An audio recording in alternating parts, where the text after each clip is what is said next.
Hey gang, Todd and Sunny here, and we are venturing across the pond, as they used to say, as we look at a show made in England. Therefore, got my AC/DC hat for the occasion. It's the Hammer House of Horror, which came out in 1980 for 13 episodes. And, well, by this point, Hammer was not what it used to be. It was not the gothic horror studio of England that it had been in the 50s and 60s.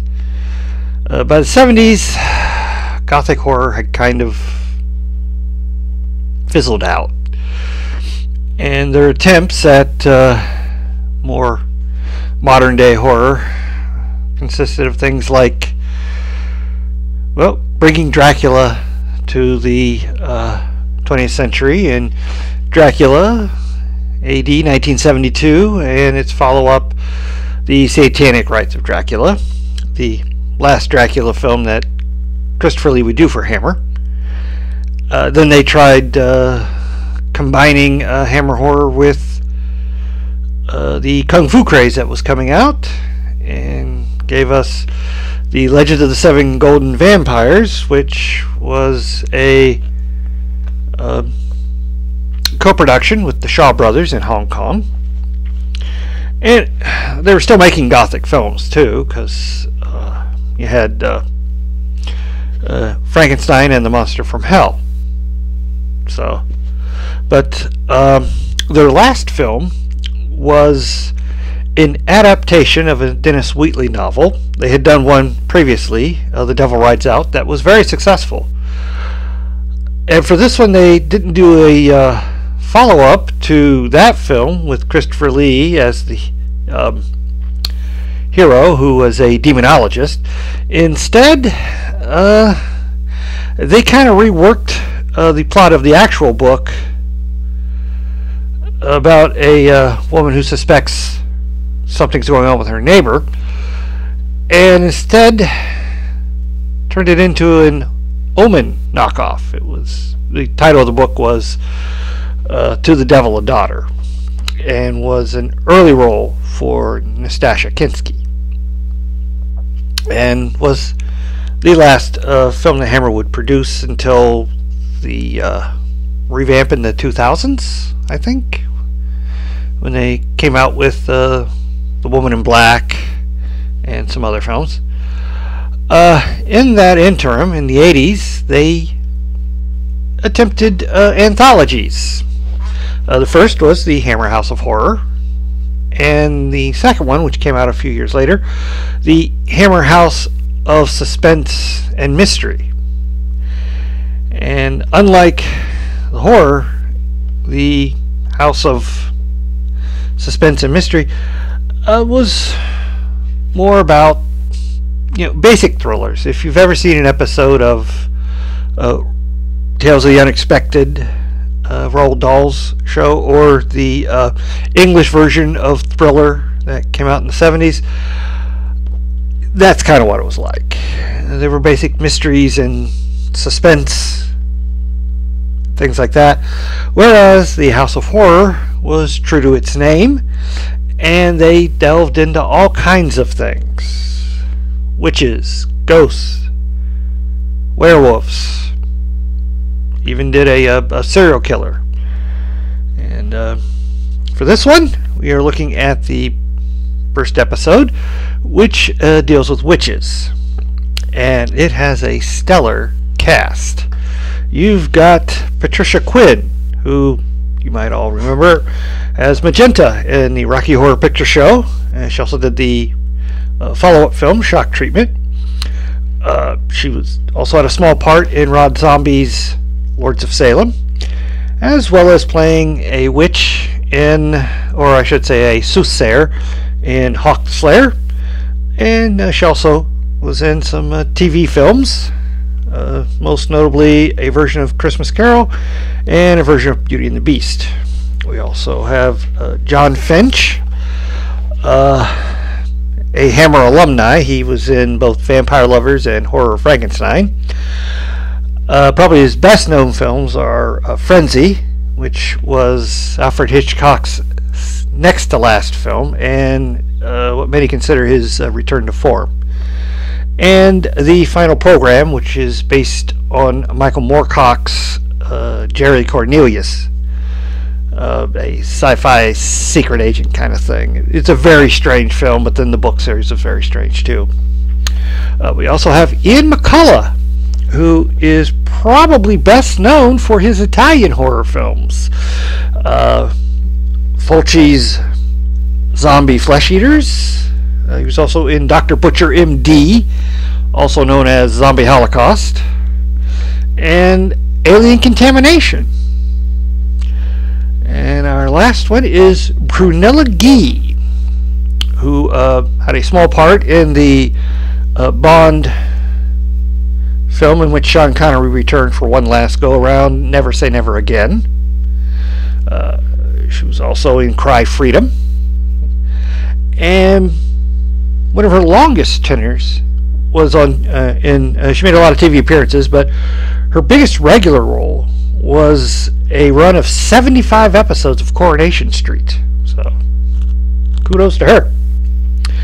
The opening that we saw there, that was the opening of the episode, and it turns out that's not really what we were seeing.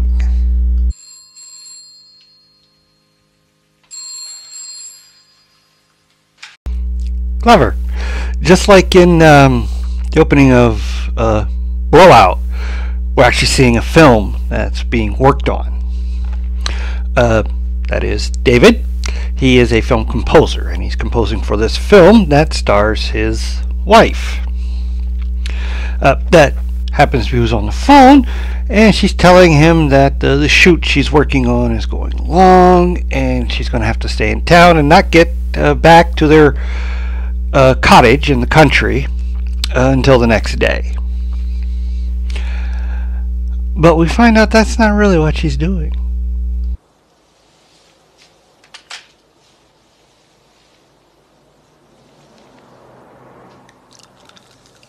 Why, that lying little devil. No wonder her husband looks all frazzled. Anyway, that night a massive storm blows through and cuts off the power in the house. And then,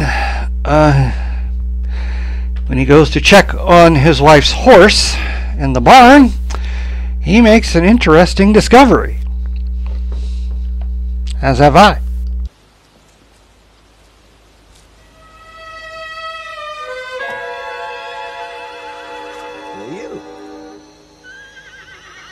What are you doing in here? Who are you? Being the nice guy that he is, he takes her back to the house. She says her name is Lucinda, but she's weird. She's asking him what year it is.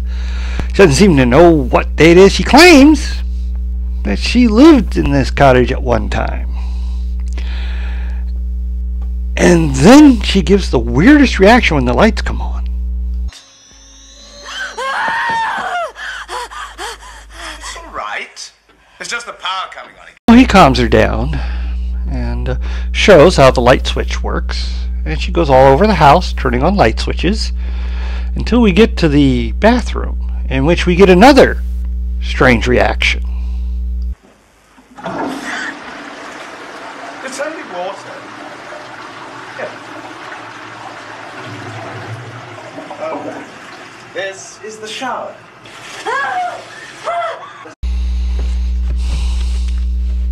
Well, at that point, she explains she's a witch from, let's see, wrote it down here, 1627. And the witch hunters were getting ready to burn her at the stake, but her spell transported her through time to there. Well, David shows her around the rest of the house. When they come to the nursery, the room they were planning to someday have children, he and his wife, he locks her in. There's bars on the window. She can't get out. And he assures her he's just going to bring someone to help her. So he calls his psychiatrist, Charles, and Charles rushes over.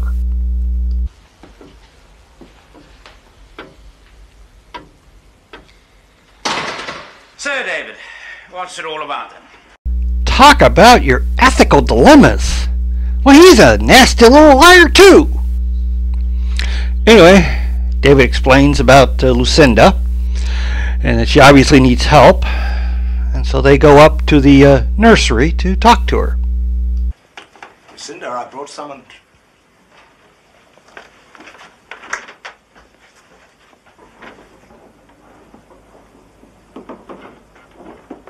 Lucinda?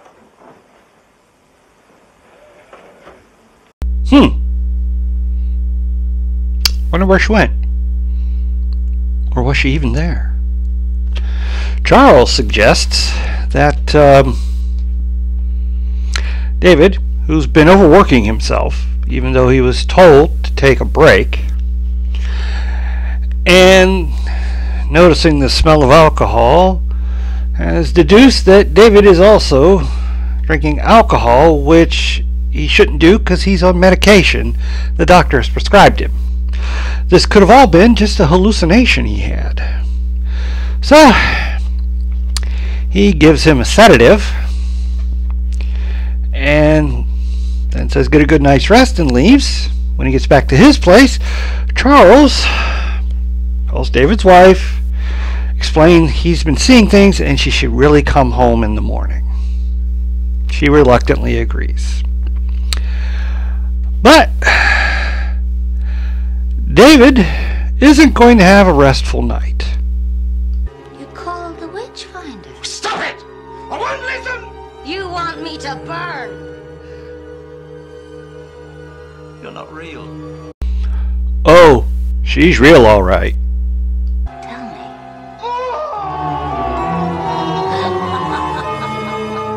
Well, I think we all know where this is going to lead to. Nope, did that joke twice. Skipping it.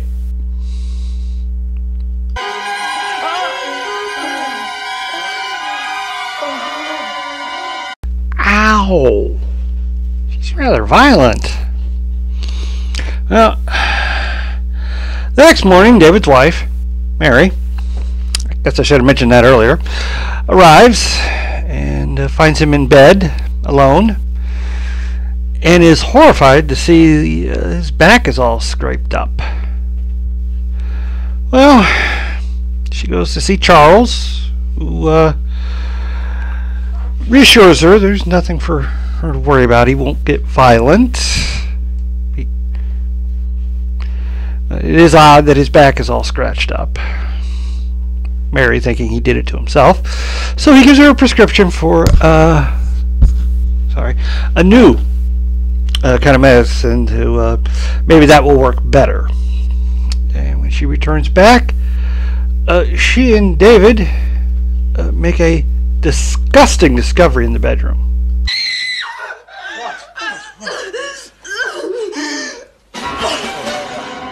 Ooh. Where did Ted go?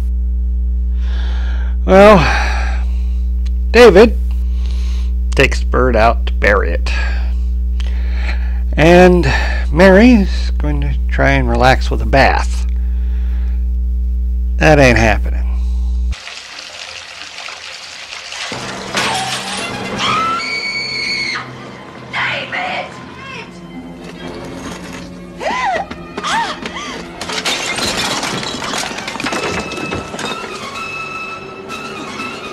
When David comes in, she tells him she knows he was behind all this and she's not staying there anymore.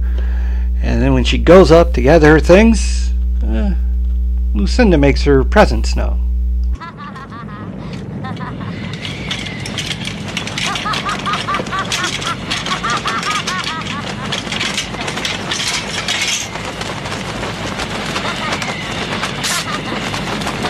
Okay. She is now convinced he's not doing it. Well, there's only one thing to do. She's going to have to go over to the local church and talk to the rector there. see if he has any information about this Lucinda. But while she's gone, Lucinda makes another appearance. You're mine, David Winter. I've put my mark on you forever and ever. Amen. Get rid of her, David. You must get rid of that strumpet whore. She must be destroyed. Well, that's not looking too good. Meanwhile, over at the vicarage, the rector and Mary go over the records and they find a very interesting entry. Yeah, 1652. There were several trials that year. May I see? One poor woman managed to escape. They raised a hue and cry, but never found her. Where? There. Mistress Lucinda Jessup. Of Woodstock Farm. Well, with that bit of news, we now get our gratuitous bit of nudity. Come back here to me, David Winter. I haven't finished with you yet.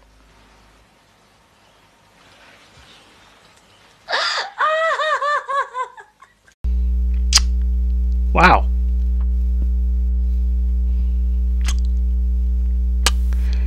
Don't know what to say about that one. But did you notice she doesn't appear in the reflection? Pretty creepy. Meanwhile, Mary next goes to Charles to get help.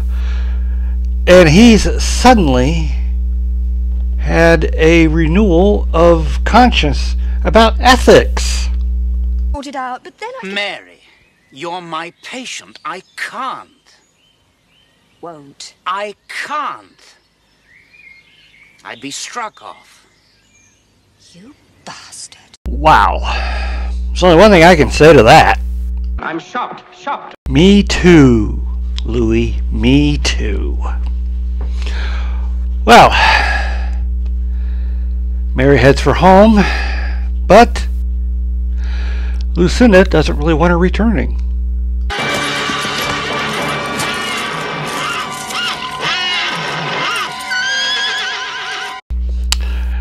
Mary wakes up in the hospital where she discovers, sadly, her horse had to be put down. And she's been there like 3 days, and she's got aches in her legs and her side, but she wants to go home, but she can't until morning. And when she gets back home in the morning, David tells her he wanted to visit her, but Lucinda wouldn't let him. She goes upstairs in a great deal of pain and makes a discovery on why she is in so much pain.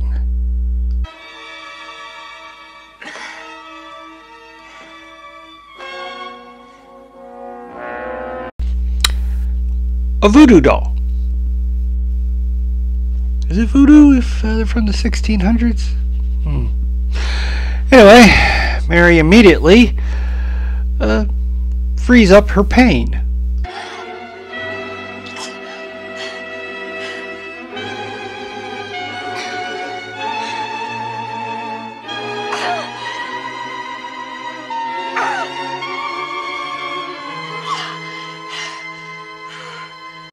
She immediately runs down to tell David about the doll, and he has a rather different reaction than what she expected.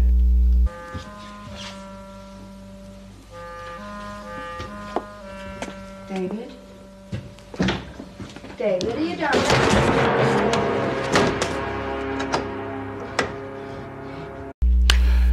Not only is she locked in the basement, but when she looks outside, she realizes what David is planning.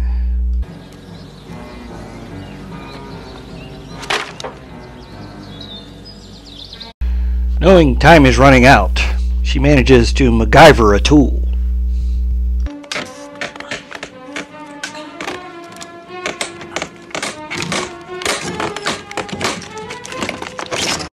Okay, we're heading to the big climax.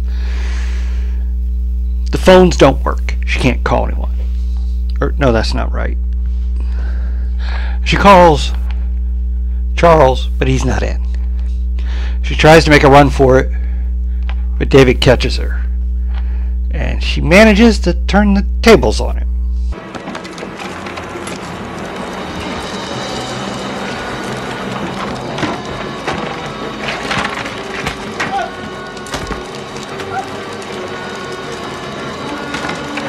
Well, with David incapacitated, that just leaves Lucinda to deal with. I'm going to remake it.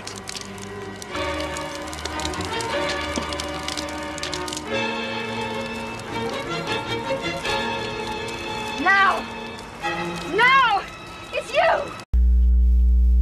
Wait, would that actually work? Apparently not.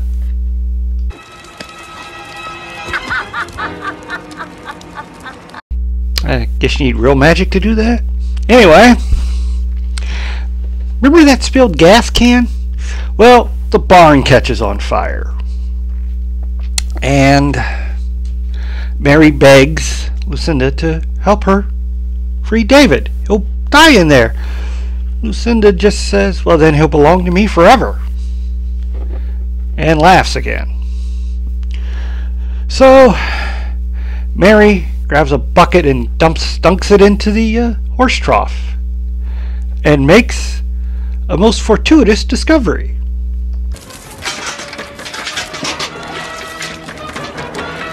Water. So that's what you got, Dave. I should have known. Incapacitated, Mary is able to grab Lucinda and finish her off in the water trough.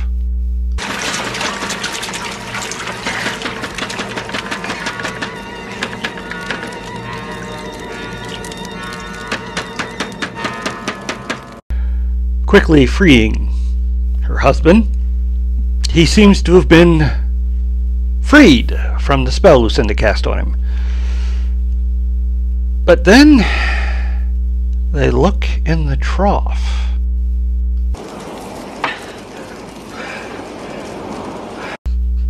Perhaps she really didn't exist at all.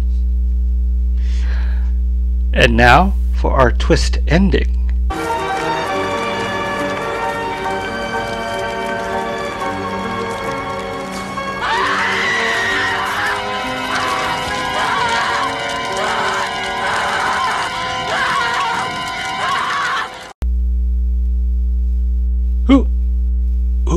Who was screaming? It's kind of hard to tell from that. Was that Mary? Was that Lucinda? Strangely ambiguous for the Hammer House of Horror, because they always had a downbeat ending. The hero would die at the end, or they'd get arrested, or they'd be trapped. It's just, there was never a happy ending to the Hammer House of Horror, which is why I didn't like it when it was running on cable when I was in high school, because I don't think I was mature enough to handle a downbeat ending. I remember The Thing and how it just kind of stops and you don't know if either one of them is infected. Really bugged me. But, you get older and you kind of get more thoughtful about these things.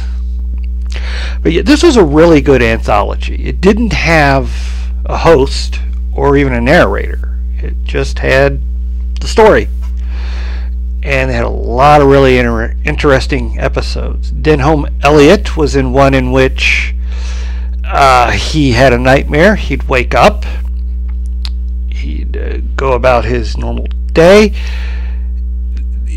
Something bad would happen. He'd wake up, and this would go on over and over again until you're not sure if he's still not dreaming by the time you get to the end. And Brian Cox and Peter Cushing starred in a episode where Cushing played a Nazi concentration camp commandant who decided to use Cox as a guinea pig for his new style of imprisonment. Nasty one. And of course, there are werewolves and doppelgangers and other ones. Really just a lot of really good episodes. Pierce Brosnan popped up in one as a victim of a serial killer. And sadly, Terrence Fisher was going to direct an episode, but he died during pre-production.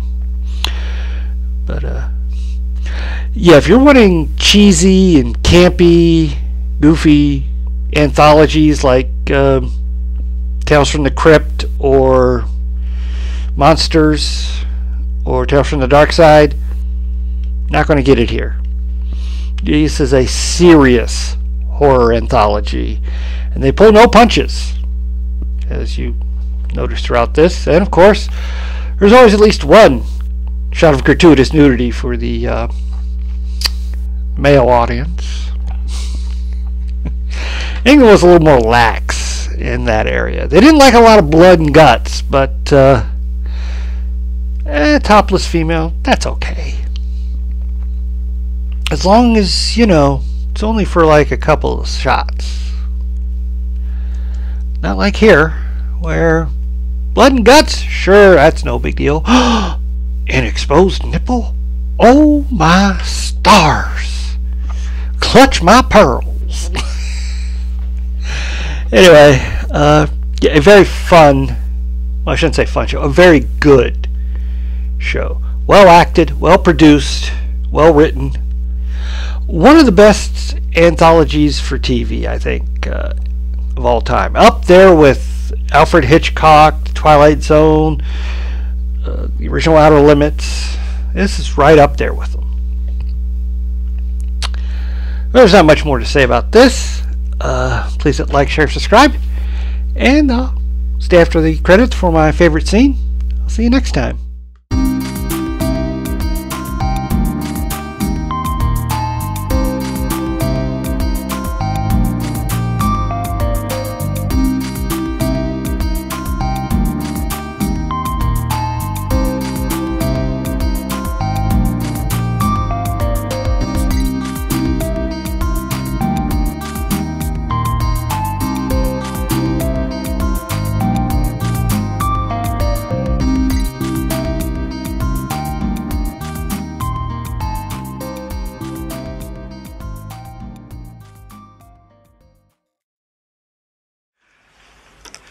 I think she's got a lover. Mary? Yes, Mary. I tell you, Charles, that bloody director, I'll bet. She's with him right now.